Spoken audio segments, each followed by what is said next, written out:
ఢిల్లీ ఎర్రకోట పేలుడు దర్యాప్తు ముమ్మరంగా సాగుతోంది. ఈ కేసులో మరొక వ్యక్తిని అరెస్ట్ చేశారు. ఇతను కూడా కాశ్మీర్కు చెందినటువంటి వాడే, షోపియాన్ ప్రాంతానికి చెందినటువంటి వాడు.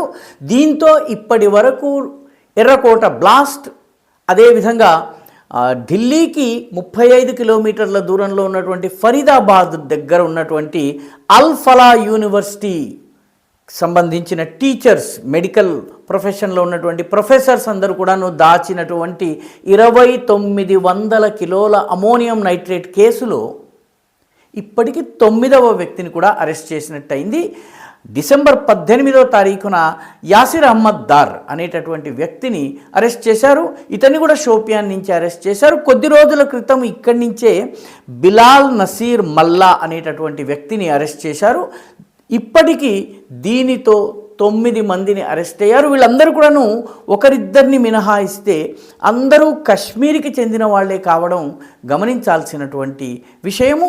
ఎర్రకోట పేలుడు లోతుల్లోకి వెళ్ళి ఈ మొత్తము కుట్రను ఛేదించే పనిని మన భద్రతా దళాలు చేస్తున్నాయి.